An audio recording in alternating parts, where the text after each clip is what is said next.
we're all here today because in some capacity we either believe in the industrial base, we're patriots, we believe in the United States, and we believe that it's our role to encourage small businesses to help protect our defense strategy, and so that's why I'm here today. So I'm not going to do that. So I told you one of the programs I support is Project Spectrum. It's a free program supported by our office, and Project Spectrum is essentially a free training and education platform for small businesses. So I know you've heard of these 4 letters that probably seem to really irritate a lot of folks, and that's the CMMC. Project Spectrum will help with CMC compliance by way of helping you secure your small business or come on the path of compliance. Now, unfortunately, today I do have some slides in here referring to CMMC, but as we all know, if you're familiar with it, and I'll highly talk about CMMC in later slides, but right now we're in public comment period until February 26th. That means if you have comments and concerns or you want to gripe, you can send those comments to federalregulations.gov, and with the hopes that those comments will be heard. And I've been on some calls related to CMMC internally, and it's been contentious inside just as well as it's been contentious outside the department. It's really challenging, to try to force the industrial base to be compliant with something so major and impacting, especially considering most small businesses are not small businesses of, thousands of people like Lockheed Martin as an example. They're generally 1 to 20, 1 to 30 people, and cybersecurity budget is not at the top of their minds, right? And so from that perspective, cybersecurity needs to be taken more seriously, and we feel that we can encourage you to understand the impact that cybersecurity has on your small business, but ultimately the industrial base. Last week, CISA, the FBI, came out with a cyber strategy report stating that some of our biggest or largest threat actors were China. I'm sure you've heard that before, but they're not going away. Ransomware attacks are still prominent. You name the attack, they're still prominent, and for some reason, as every day, if you think about a small business coming online and wanting to do business with the department, that's more vulnerability, more impact that can happen to the industrial base. It's kind of like one of these things. I think when I came up here, someone asked me if I had a thumb drive. Unfortunately, I'm not allowed to have thumb drives. It's in a policy. If I connect the thumb drive to any device that I have, I'll get slapped on the hand. In fact, funny story here, sidebar. My son actually put a thumb drive in my government laptop in my office, and the next day I came back and my laptop was a brick. And so I had to go through training all over again just because of a thumb drive that had family pictures on that, I don't know, he's 6, so I don't know what he was thinking. Obviously the machine was locked, but he just popped it in, nothing happened, but obviously IT back at the Pentagon knew that there was a foreign device inserted into my laptop. And just imagine if he would have found that thumb drive somewhere at Starbucks or somewhere else, which I'm sure you've heard of those instances before or incidents before where someone's found a thumb drive, planted it in their device, and next thing you know, someone's stealing IP. So Project Spectrum, let's start there. Project Spectrum is essentially, and you go to projectspectrum.io, and if you guys reach out to me on LinkedIn, and Melissa, she's gone, but I think I'll be able to get you these slides. Some of these slides are not, I do have I have a friendly version that you can use. But projectspectrum.io, you just go there, www.projectspectrum.io. Again, it's an OSBP, Office of Small Business Program supported website. It's free. You go in, projectspectrum.io, you register username and password. It could be you if you're a CEO of your own company, if you're a member of your own company, or even if you're thinking of starting a company and you know you want to do business with us in some capacity. And that could be any of the 26 agencies within the Defense Department. It could be Air Force, Navy, Marines, whatever the agency is. There's some type of compliance that is on the way that heads back to CMMC. But you can also think about it like this. NIST 171 is what CMMC is essentially based on, right? And then if you go further into CMMC, there's NIST 800 172. And as you know, with NIST, there's so many. And I work closely with NIST folks all the time. In fact, here next month, we're going to be going to some of the factories and manufacturing plants in the United States, and we're going to go and tour them and kind of discuss digital manufacturing and how small business innovation can help our manufacturing base. We know that if you look on anything that on your person right now, most likely it's not manufactured in our country. And as you know, I'm sure you've heard the president talk about it, or some politician talk about it, that they're trying to change that bit by bit and have more things built on our soil. But that comes from your help, you innovation, building things here, and hopefully we can get back to that. So education business on the landscape of cybersecurity threats. So if you go to projectspectrum.io, there's potentially 26, 25 to 30 videos about cybersecurity. Some of the videos are vignettes. They point back to YouTube. You can access them at any time. And essentially, some of these videos may be something as simple as, what is ransomware? It'll educate your company or you on what ransomware is. And what that does is it teaches you the importance of cybersecurity and how we're all connected in some capacity. If you understand how, let's use something like Instagram works, we're all connected through Instagram. It's like if I follow you on Instagram or you follow me, and then what I'm interested in, all of a sudden you become interested in, and it kind of works that way. If you've ever seen the movie, the Facebook movie, it's a neural network. It's really connected. So think about cybersecurity in the same light. If I'm connected to you and I have a vulnerability, then most likely you're going to have that vulnerability.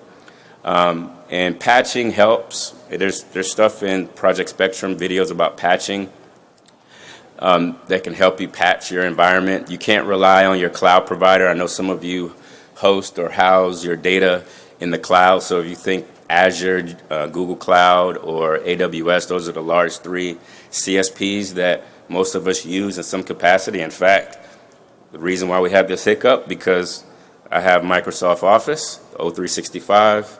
I wasn't logged in. I tried to share that. They have control mechanisms there. They also want consumption model. They want me to spend money to present. But also what that does is allows me to take this, put it in the cloud, and then from there, now I'm in the internet, and now I'm vulnerable because now anyone that's connected to me can get access to this, in a weird way. So also within Project Spectrum, from an education perspective, it's about, provide an overview on regulations, so federal regulations for safeguarding data information. So I mentioned NIST already. I mentioned CMMC, which we know that it's coming. We can't get away from it. I've had a lot of questions. I've been traveling around the United States and Hawaii just talking about these kind of things. And then we'll talk about brief business on CMMC process, which, anyone in the audience familiar with the SPRS, SPURS? Okay. So within CMMC, this is a self-assessment piece. Within CMMC Level 1, we'll trust that if you do a self-assessment, you'll post that self-assessment score to a website. Your score will come back. We'll trust that you've done that due diligence, and you take that cybersecurity seriously, that process seriously, and potentially, and I can't comment on this now because next month when the rules close, or this month later when the rules close, things could slightly change, but I doubt it Level 1 changes. Self-assessment would always be a part of it. But just a quick history on self-assessment. What happened previously is people were saying they were self-assessing, but they weren't. And if they did self-assess, then they would, to get the procurement or get the contract, they would essentially say that they did or would fix a vulnerability or a control area, and then they just never went back and did it. So a lot of intellectual property, a lot of IP, a lot of FCI, a lot of CUI, and I'll go over those acronyms later, was, compromised because of that. So let's go here. So I kind of talked about the small businesses already. So 43% of all our small businesses in the DIB have been attacked or liable to get attacked, right? 28% have plans that have mitigating attacks, which that changes depending on the breach. 74% of the breaches are caused by human error. I think that's going to be hard to change no matter how good AI gets. At the end of the day, someone has to push enter to actually force a patch or force a password, so things have changed. From a cost perspective, it says $826 to $653,000, and that's a scaling number. That could be anything. And then 14% of small businesses have proper insurance coverage. I would say that a number, again, it's cyber insurance is very expensive. And we know why. I've kind of already mentioned why small businesses are being targeted. Intellectual property, obviously, if we have this small company here and we do business with Northrop Grumman, we're not protected. We don't have a CISO. We're just all willy-nilly on our laptops passing data back and forth. You go to the pizza shop, they have lunch and eat, you work at the same time, you get breached at the pizza shop, then everything's out, right? So we try to, and then lastly, political and ideological motivation, which is key. Depending on, where you are, that happens a lot, especially with some of the stuff happening in the Ukraine or Palestine. There's a lot of political motivation there. So understanding FCI and CUI data. So FCI is federal contract information, and from a CMMC perspective, that would be level 1. So that's the entry level part of CMMC. So FCI is sensitive but not classified information that is provided by or generated for the government under contract. FCI is essentially a subset of CUI. CUI is controlled unclassified information. So like if you have a laptop issued by defense, whether you're a contractor or like me, an actual federal employee, my laptop has a big sticker on it that says controlled unclassified information. It's a green sticker. Not to say that sticker means anything, but at least when I look at it every day, I'm reminded of that. And then when I'm in the building, actually, some of the other devices will say it's a red sticker that says secret, as an example. Within, that doesn't mean that secret means that you have a secret clearance, because it could be different information depending on your clearance level, as you know. And just because you have a clearance level doesn't mean you have a need to know to consume certain information. So things like that you guys would have to know. So the DFARS clause for CUI is 7012, which that would be level 1 going into level 2 from a CMMC perspective. Again, for official use only, I'm sure you've seen some of these sensitive but unclassified, law enforcement sensitive acronyms. You've probably seen these. So the next thing is pretty key. There's a guy in my office, Bryson, and he's our FOCI lead. And FOCI is essentially, foreign ownership, control, or influence. It's like saying that I have a software company, but the CEO resides in Israel or China. That's probably not a good idea, right? If the CFO is also there as well.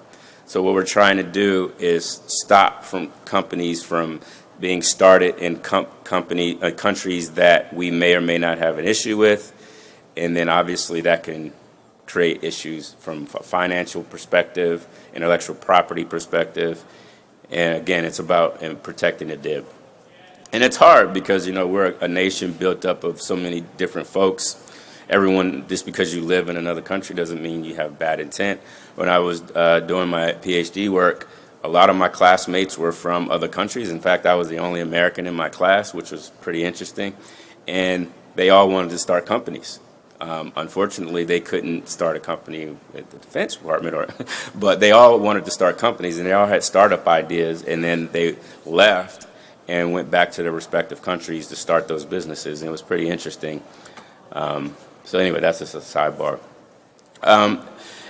So estimates show that 50% of espionage within the U.S. is in the manufacturing base. So if you think about our manufacturing base, we know that it's going digital, it's going robotics, but there is a big subset of manufacturing plants in the United States that are old school, like owners that are making widgets that may make something, a specific chemical for a tire, and that plant is not up to date in IT. It's just not. And so ransomware attacks happen there. As you know, the pipeline, the water supply, you name it, we're vulnerable from that perspective. And so our goal is to ensure or try to get there to help those companies get secure. Obviously, that's not on the top of their list until something shuts down. So NDAA Section 875 requires DoD to establish a program that demonstrates commercial due diligence and tools and techniques, et cetera, for small businesses. It's hard because there's so many. Like with NIST, with the Manufacturer Extension Program, there's 35,000 companies. There's no way I'm going to be able to, in concert with NIST, go visit 35,000 companies. But we're working on a virtual plan to kind of break it down by region, to meet with these folks and meet with these owners of these companies to kind of get better at informing them on the impact of cybersecurity. So here with CMMC at a high level, you can't quote me on this because this can change, but at a high level, you have level 1, level 2, level 3. If you remember CMMC 1.0, it was 5 levels, right? And that was we heard the feedback, and that was just too complex for most companies to be able to achieve any, let alone level 3, get to level 5. And I don't think there were too many companies that even got to level 5.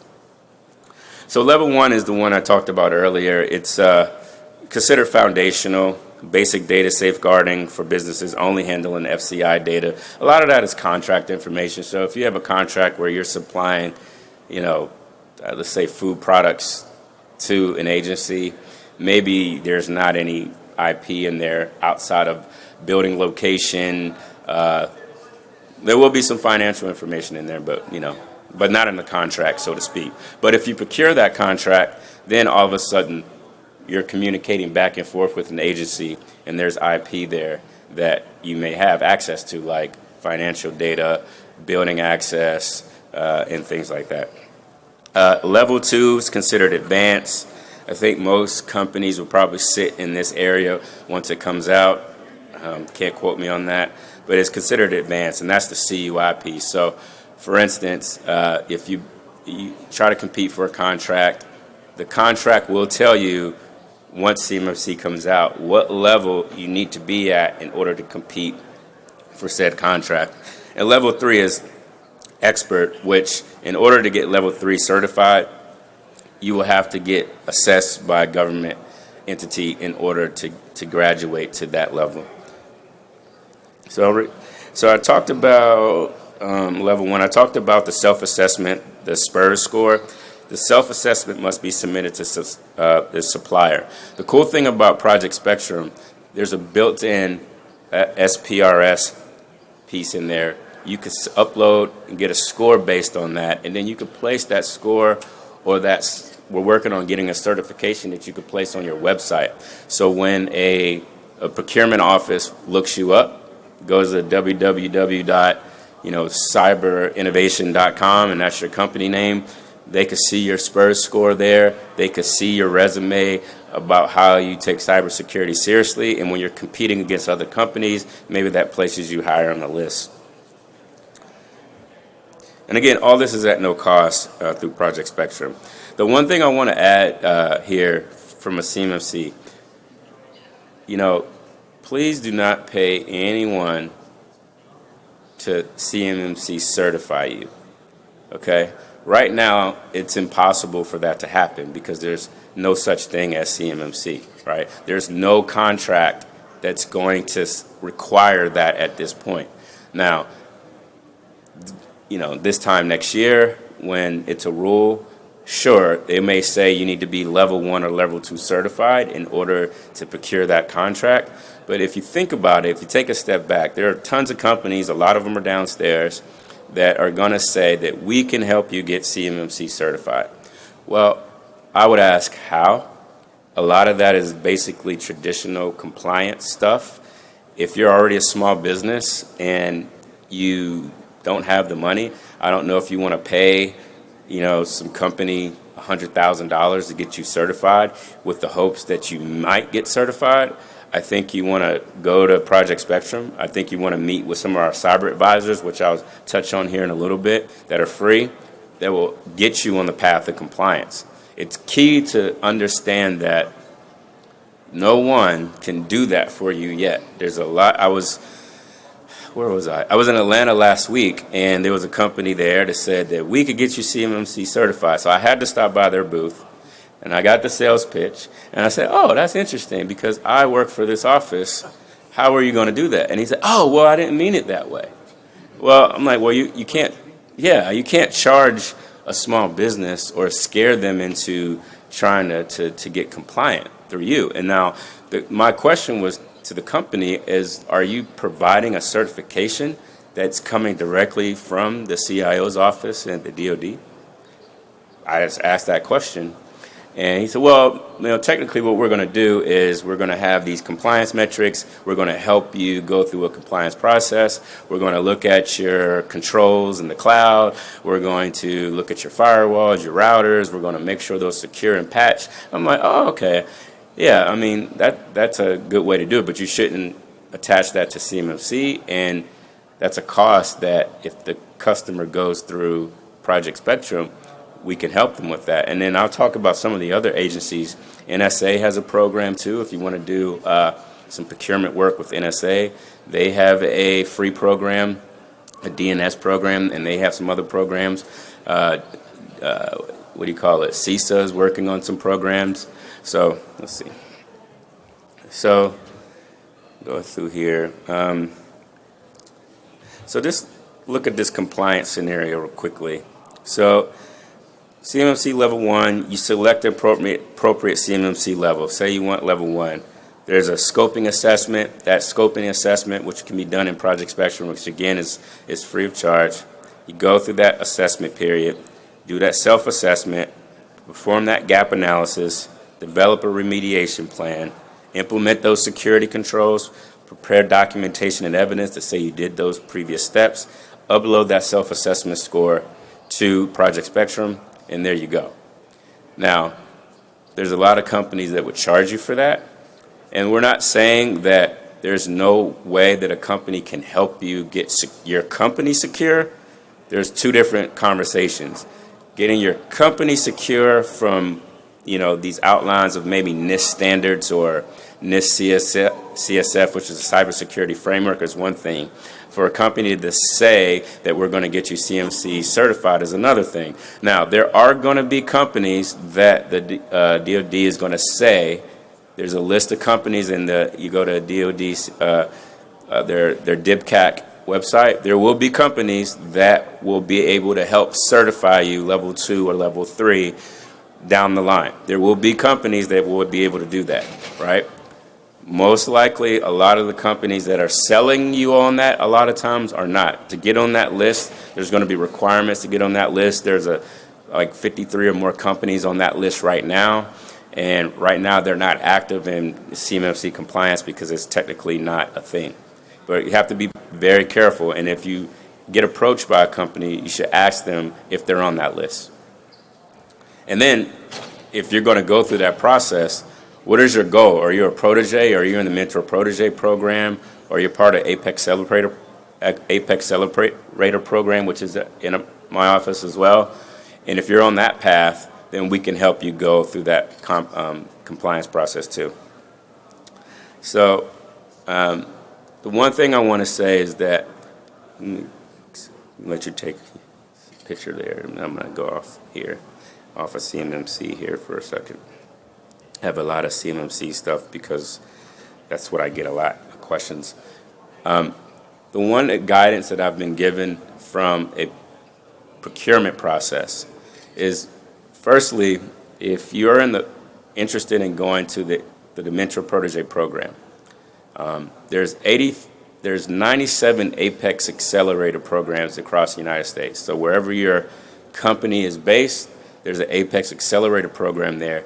And the Apex Accelerator program is there for you as a small businesses to get on that path to being a mentor protege, and also on that path to becoming, do procurement with the defense. So you want to figure out that first, right? And then secondly, you have to read the contract. So when you're competing for these contracts, read the language in the contract and actually see what they're asking for. There's no need to assume that you need to be at level 3 when all you need to do is be at level 1. I mean, we've had folks come up to me in some of these talks, and they've, essentially wanted to spend, say, $300,000 on some type of compliance, and they're not there yet. And you're a three-person company. You're not there to be able to get that level of compliance. So maybe if you go through the Apex program and the Mentor Protege program, maybe your mentor can help you through that process. There are dollars out there to help folks get compliant, and so I would encourage you guys to look at that.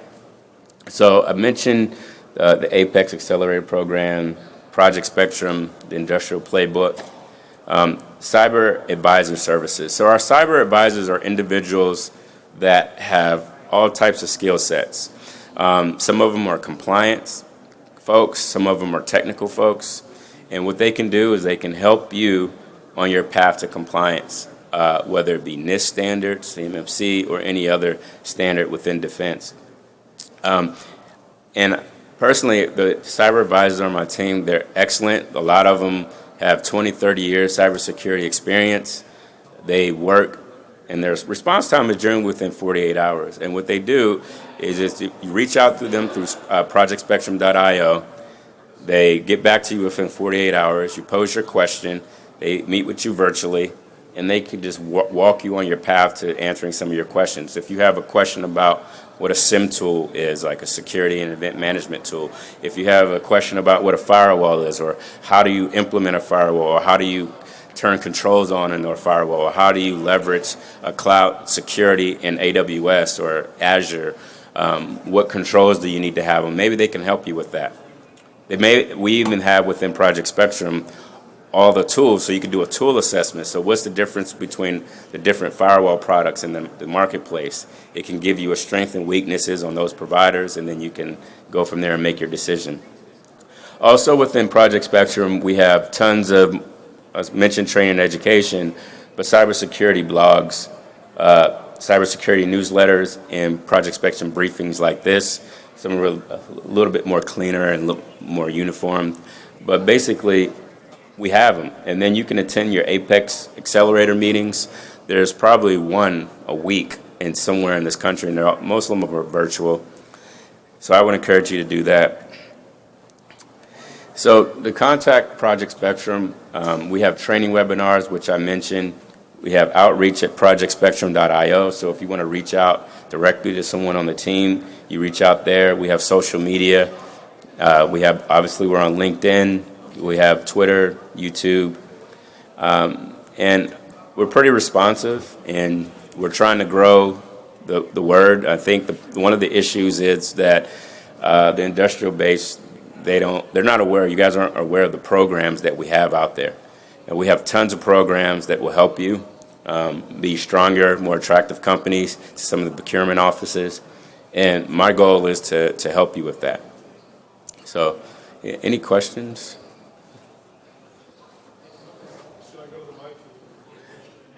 Yeah. Hi, Doug Thompson, Granite State Manufacturing. Hey. Thanks for coming. It's Hey, been helpful. So we're a large or small business, 160 people, been doing DoD work for years, have our 171 compliance and our SPURS score and everything like that. And most of our stuff, I suppose, will fall into 2A or 2B, depending on what gets contracted going forward. By the way you describe it there, and I hadn't appreciated the difference of CMMC 2.0 versus 1.0 enough. Yeah. If we're, 171 and have a good SPUR score already, are we likely super close on the 2A compliance, until you get to the outside cert? That's still self-certification?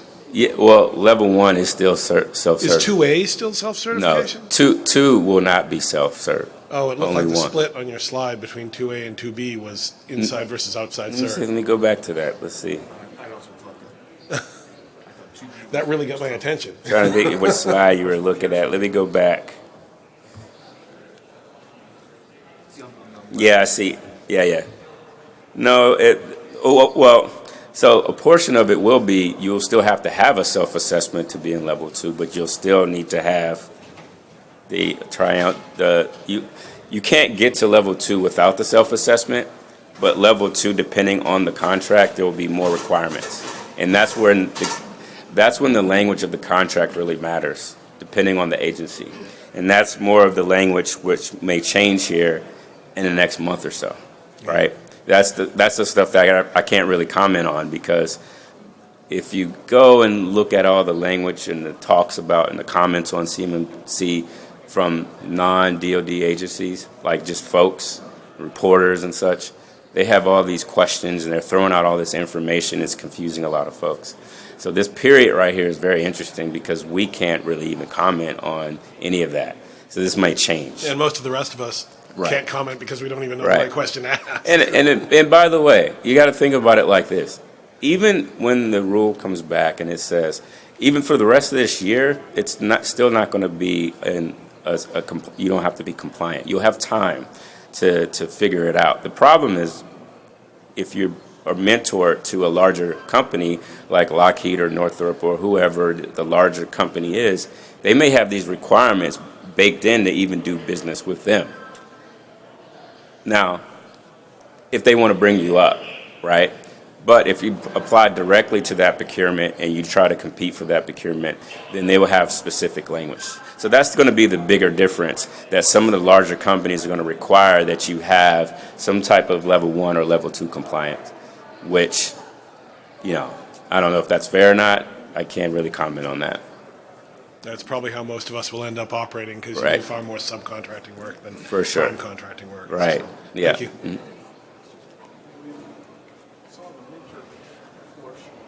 Is that basically where, as a small business, one of the primes who, for example, that wants to do business with you agrees to be a mentor for you? So, If you come to the mic, we can't hear a word you're saying. so the question is essentially, so a large prime, some of those primes have their own mentor protege program, and they have their own requirements, right? And so I can't really comment on what their requirements will be, and that's essentially his question. But then the contract will have their own requirements, and if you want to get into our mentor protege program, which is finally, it was a pilot for like the last 30-something years, and now it's actually not a pilot, it's actually a real program now. If you want to go through that program, then there's different requirements, obviously. Hey there, I'm Rich Streeter, work for a company called Certainty, which is a small business. So I got kind of a two-part question. Mm-hmm. The first one is there any place within the DoD for small companies that have differing solutions that could make CMMC work more easily for other companies? And the second part of that is, if the answer is no, which I suspect it is, kind of, then everyone talks about innovation.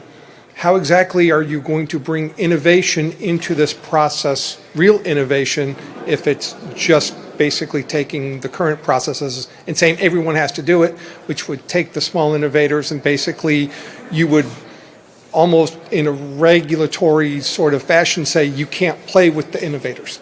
Thanks. Yeah.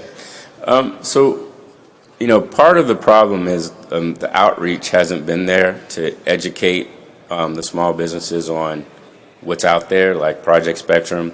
We have some other things that we're developing in-house, other free programs that we're going to unveil later this year. that will take care of a lot of your questions, more like a technical transaction through a cloud environment where we can have data passed back and forth through a supplier and into a defense agency securely, where maybe that small business may not have to have,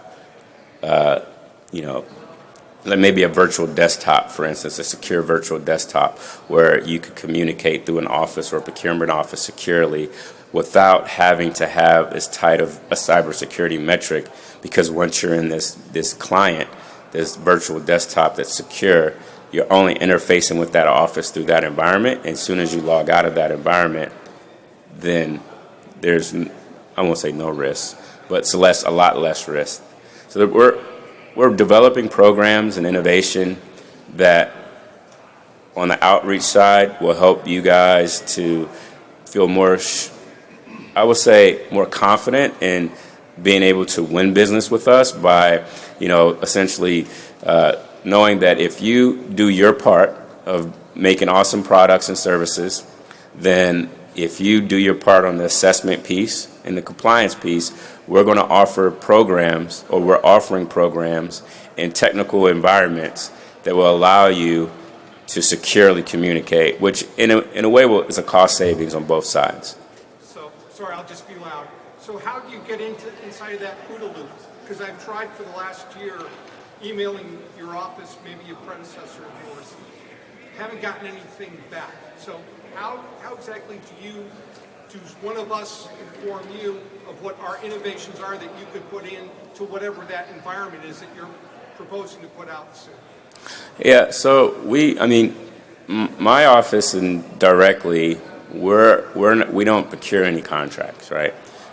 But the other offices, like if you have an idea, so you're saying you may have an idea for us and you want to do something. So you mean with CIO, the DoD CIO, or? I'm a small business. I think I can help the rest of the DIB.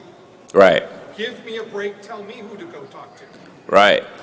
Yeah, okay. If you give me your after we get off, give me your card, and I think I can point you in the right direction. Okay. And where are you based? Nashville. Nashville. Okay. Yeah. Any other questions? So I think we're good to go. Thank you, everyone.